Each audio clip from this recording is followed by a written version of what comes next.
Hi students, today we are going to learn about lesions of the spinal cord and brainstem. First one is transection of the spinal cord. It may be complete transection or incomplete transection or hemisection of the spinal cord. Coming to complete transection of the spinal cord, there are three stages. First stage is the stage of spinal shock. Second one is the stage of reflex activity. Third is the stage of reflex failure. The spinal shock begins within 1 hour of the injury and it lasts from few minutes and up to the several months and ends with return of reflex activity. In the stage of spinal shock, there is temporary loss of reflex function or areflexia below the level of injury. So there will be temporary insult to the cord and it affects the body below the level of injury. And there will be cramp-like pains at the level of lesion and loss of all sensations below the lesion. And muscles get paralyzed, muscle tone is lost, reflexes are lost, bladder and rectum are paralyzed, sphincters are paralyzed, but its recovery is faster. Vasomotor tone is lost, so BP falls, skin becomes cold and blue, and bed sores may be developed. In the stage of reflex activity, the sensations remain lost. Voluntary movements also not present. Skeletal muscle tone increases in flexors first, then in the extensors. And functional activity of smooth muscle also returns. And reflexes appear. The Babinski reflex is positive. Micturition reflex and defecation reflex reappear. And mass reflex is present. That is, if you stroke the inner side of the thigh, the flexors will be undergoing into spasm. So there is contraction of abdominal muscles and evacuation of the bladder. And BP increases and skin starts sweating. In the stage of reflex failure, reflexes become functionless. There is loss of muscle tone.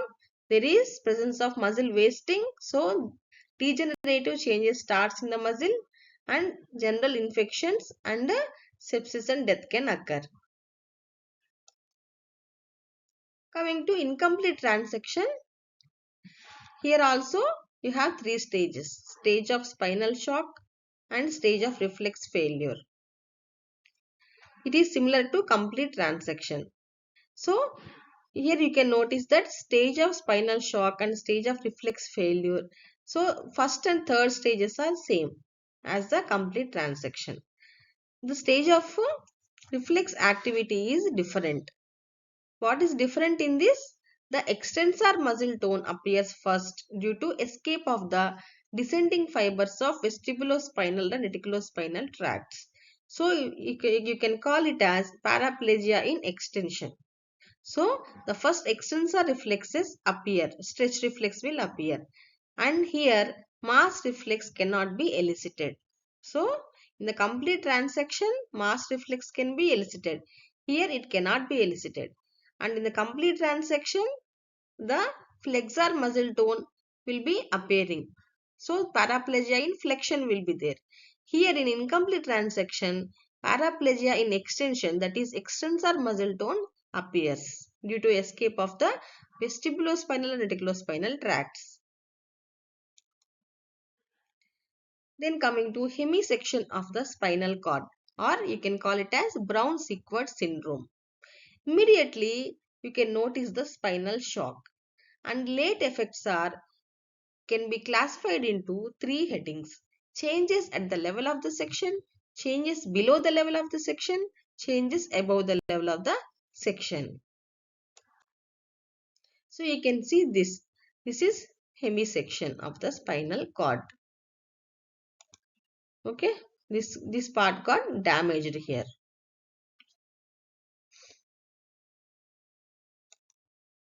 So you can see changes at the level of the section. What are the changes on the same side? What are the changes on the opposite side? So on the same side, all sensations are lost. There will be lower motor neuron element type of paralysis, and there will be vasomotor paralysis. Whereas in the opposite side, there is loss of pain, temperature and crude touch. But there is no motor changes. Okay. So on the same side, sensations are not lost. There is element type of paralysis, vasomotor paralysis. Here on the opposite side, there is loss of pain, temperature, crude touch, but there is no motor changes. Changes below the level of the section.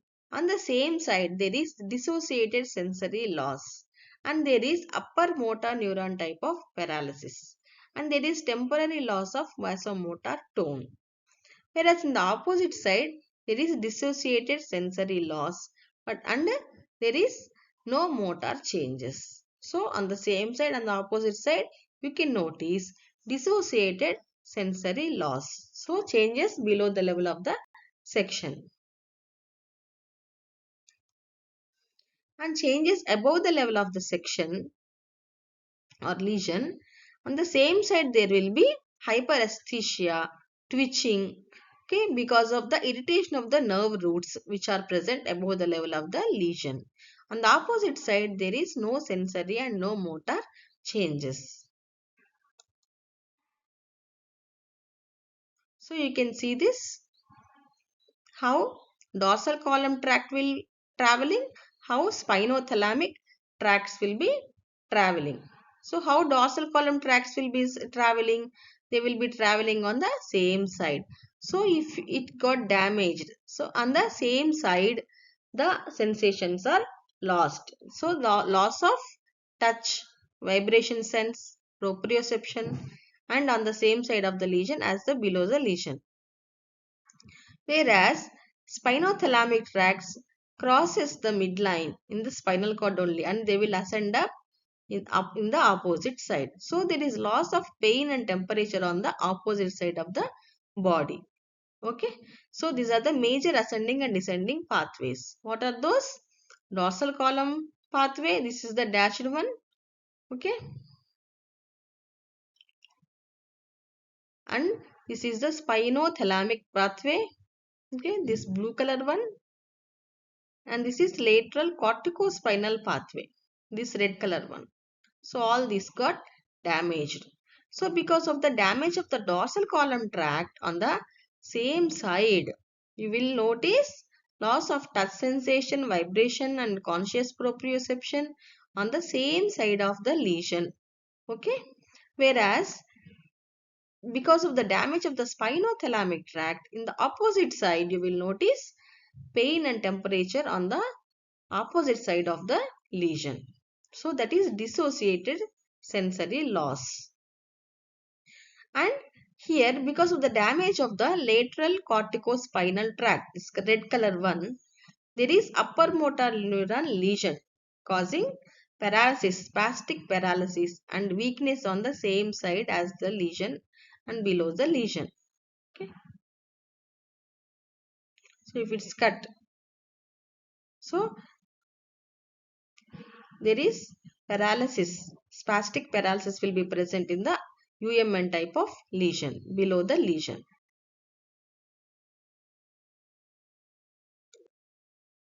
So in this diagram you can see there is transaction at this level. Okay, Brown-Sequard syndrome. So there is loss of sensations on one side, that is touch. Okay, and what are sensations are lost? Touch, vibration sense, conscious proprioception, etc. Okay, dorsal column pathway.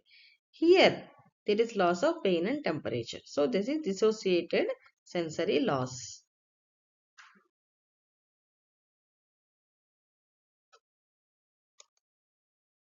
Then the complications can be, he can be suffered with decubitus ulcer and hypercalcemia, hypercalciuria, urinary tract infections, septicemia, uremia, coma and death.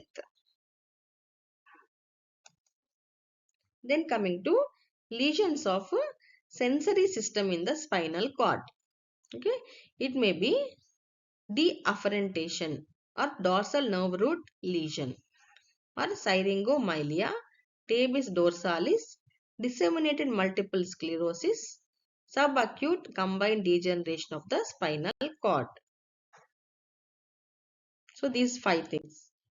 First coming to deafferentation. So what is meant by deafferentation? The dorsal nerve root got damaged. The dorsal nerve root got damaged. Okay. So there is loss of all sensations and loss of all reflexes, loss of muscle tone, and there will be marked weakness. Okay, loss of all sensations and reflexes and muscle tone, and there will be marked weakness. So you have to draw this diagram and make a cut here. Then coming to second one, syringomyelia. Here also you can notice dissociated anesthesia. Okay, so what is meant by syringomyelia? Here in this diagram you can see. Okay, this is normal spinal cord cross section. So this is spinal cord lesion, syringomyelia. Okay, central canal is expanding, so there is a cavity here forming, and it is damaging the gray matter. Okay, so there will be dissociated anesthesia because the fibers will cross here, the pain and crude touch temperature fibers. So there will be anesthesia on the opposite side, dissociated anesthesia. But the dorsal column pathway is intact. So fine touch, they are not lost. There will be lower motor neuron lesion like things initially, then upper motor neuron lesion later. As the expansion grows, there will be conversion of the LMN to UMN type.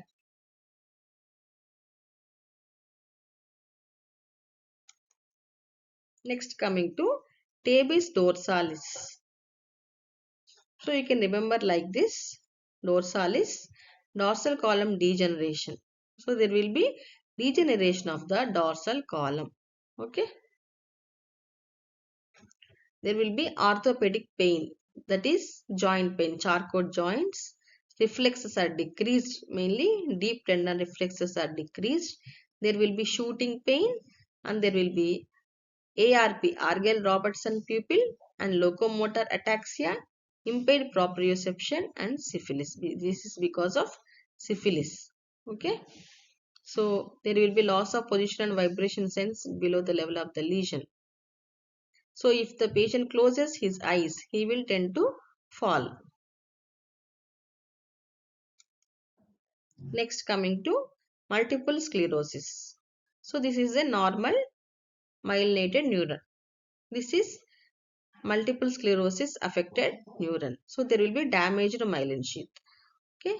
So here also you can remember like this, multiple DAT.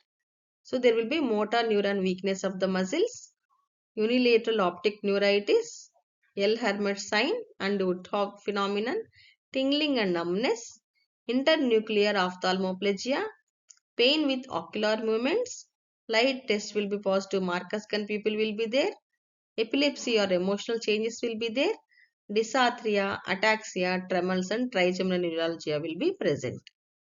So it is because of damaged myelin sheath. So it is L-Hermit sign. Okay. So it is present when we examine cervical spine examination. So electric shock sensation he will experience with the neck flexion, and it radiates down the spine. That is the L-Hermit's sign. And this is Marcus gun pupil. This is swinging light test. So if you uh, light is shown in one eye, then the pupil will be contracted. But here the pupil won't contract. So it is called Marcus gun pupil. Then Woodhoff phenomenon is also called as Woodhoff sign or Woodhoff syndrome. It is a transient worsening of the neurological function lasting less than 24 hours that can occur in multiple sclerosis patients due to increase in core body temperature. So if he is a person with multiple sclerosis disease, then any phenomenon which increases his body temperature, like taking a hot tub bath or taking any hot um, food or exercising, or he may be under sunlight like this. If the body temperature is increased, then there will be transient worsening of the neurological function. Okay, why it is occurring like this? So in normal people, there will be saltatory conduction of the impulse, okay, in the myelin, in the myelinated nerve fiber. Okay, but here what is happening? There is damaged myelin sheath. Okay, so there will be worsening of the neurological function. The impulses are slowly conducted.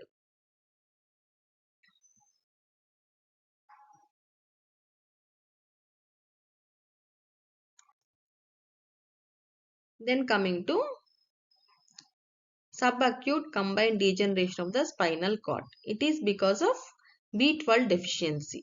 Okay, and usually because of pernicious anemia.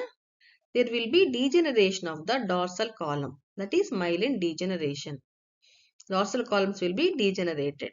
So the signs and symptoms will be, there is progressive tingling and numbness of the legs, arms and trunk, and visual impairment, changes in the mental state, bilateral spastic paralysis, and sensations will be diminished.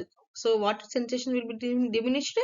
Those are carried by dorsal columns, that is touch, vibration, like this. And there will be positive Babinski sign, that is plantar reflex will be extensor. And there is positive Romberg test. That is, if the person stands with feet together and closes his eyes, he will fall down. The treatment will be B12 replacement. If it is not too long, then it can be reversible. Otherwise, it cannot be reversible. Then coming to the third one, lesions of the motor system. Lesions of the motor system. So here you can see from the primary motor cortex, this is the neuron, it is the upper motor neuron, it is innervating the lower motor neuron. Okay, corticospinal tract is the upper motor neuron, alpha motor neuron is the lower motor neuron. Okay, they will synapse in the anterior horn of the gray matter of the spinal cord.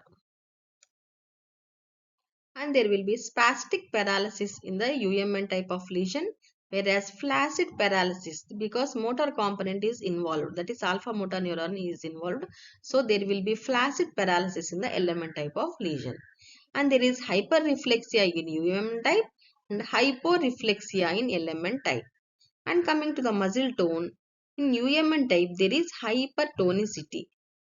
There may be two rigidities, hypertonic rigidities, decorticate rigidity or decerebrate rigidity. That is, if the lesion is above the midbrain, there will be decorticate rigidity, and if the lesion is below the midbrain, that is exhibiting decerebrate rigidity. Here in the LMN, there will be hypotonicity. Coming to the muscle mass, there will be disuse atrophy, and there will be wasting atrophy in the LMN type. Fasciculations are present in the LMN type. Babinski sign is positive in the UMN type. And other reflexes are lost in the UMN type. And there is decrease in the speed of the voluntary movement. Here it is entirely lost. Area of the body involved is larger area in the UMN type. Very smaller area is involved in the LMN type. So you have to remember the type of paralysis, spastic, flaccid, and reflexes are exaggerated here, and hypertonicity here, disuse atrophy here. Fasciculations are present in the LMN type. Babinski sign is positive in the UMN type, and other reflexes are also lost in the UMN type, and the larger area will be involved in the UMN type. Then coming to brainstem lesions. Lesions of the medulla. Medial medullary syndrome or De Jerney syndrome. So here the medulla is damaged, and it may be lateral also. Lateral medullary syndrome or Wallenberg syndrome. Okay, so it may be medial medullary syndrome or De Jerney syndrome, or a lateral medullary syndrome or a Wallenberg syndrome. The lesion may be at the level of the decussation of the pyramids or the level of the decussation at the medial lemniscus or at the level of the olives. It can be anything. And these colors indicate the arterial supply. So this is supplied by anterior spinal artery. And this yellow one is vertebral artery. And this is posterior spinal artery. Posterior spinal artery. And here it is posterior inferior cerebellar artery. Okay. So if this area is involved medial side, it is leading to De Jerinyi syndrome. Okay. And if it is involving the lateral side of the medulla, it is called Wallenberg syndrome. And there will be impaired tactile and proprioceptive senses because of the affection of the medial lemniscus. The structures involved are cranial nerve 12, corticospinal tract and medial lemniscus. Coming to Wallenberg syndrome or lateral medullary syndrome or PICA, posterior inferior cerebellar syndrome. The symptoms are Horner's syndrome, that is decreased pupil size and drooping of the eyelid and decreased sweating. Okay, so there is decreased pupil size and sweating, decreased sweating. Here there is no sweating and drooping of the eyelid will be there, and there will be double vision, slurred speech and dizziness. It is because of the infarction of the pica.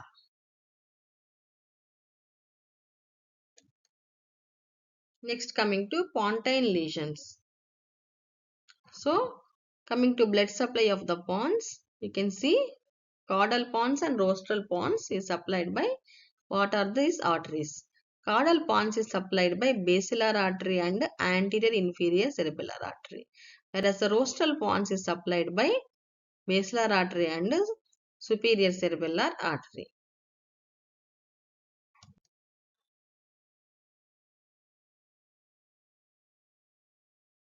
Alternating trigeminal hemiplegia.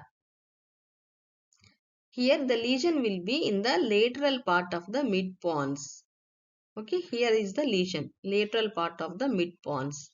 So there will be absence of all general senses of the face and forehead and element type of paralysis of the muscles which are involved in the mastication, and there will be contralateral hemiplegia, that is alternating trigeminal hemiplegia. Here the Raymond syndrome, alternating abducent hemiplegia. Here a unilateral lesion of the ventromedial pons which affects the ipsilateral abducens nerve. Okay, but it spares the cranial nerve 7. There will be ipsilateral lateral rectus paralysis because of the cranial nerve 6 abducent nerve paralysis. So contralateral hemiplegia sparing the face due to pyramidal tract involvement will be present. So here there is the lesion. Here what is happening? Abducent nerve is affected, cranial nerve 6. So there will be ipsilateral lateral rectus paralysis and contralateral hemiplegia. Okay, but it spares the face. Why contralateral hemiplegia? Due to involvement of pyramidal tract. Okay, here trigeminal nerve is affected. Okay.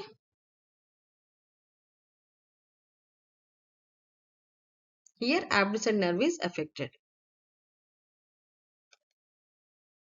Then coming to Millard-Gubler syndrome. This is a unilateral lesion of the ventrocaudal pons, okay, and may involve the basal pontis and fascicles of cranial nerve 6 and 7. So there will be contralateral hemiplegia sparing the face. Okay, hemiplegia is due to pyramidal tract involvement, and because of the involvement of the 6th cranial nerve, there will be ipsilateral lateral rectus paralysis with diplopia.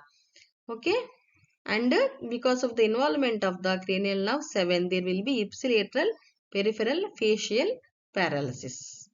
Okay, so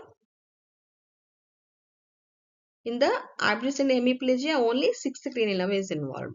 Here, seventh is also involved in the Millard-Coupler syndrome. Next, coming to Foville syndrome. So here, the lesion is there in the dorsal pontine tegmentum, in the caudal third of the pons. What are the features? There will be contralateral hemiplegia with facial sparing and ipsilateral peripheral type facial palsy because of the seventh cranial nerve is involved, and inability to move the eyes conjugately to the ipsilateral side due to involvement of PPRF or obtuscens nucleus or both. So here also contralateral hemiplegia is present. Cranial nerve 7th is involved. Okay, like this. And PPRF nucleus or abducens or both can be involved. That is Foville syndrome.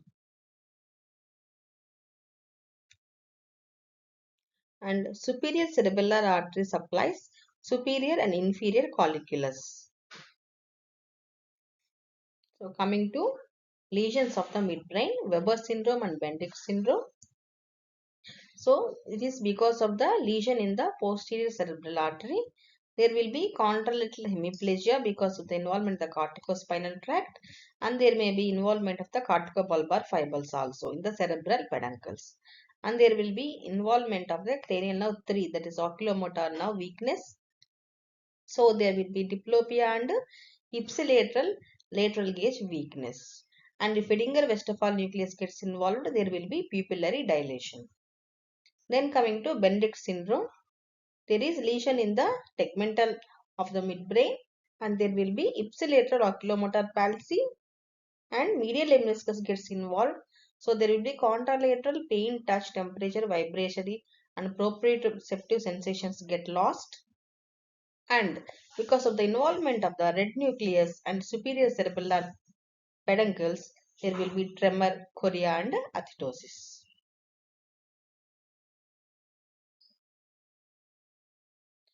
So the next video is about the physiological anatomy and neuronal activity of the cerebellum.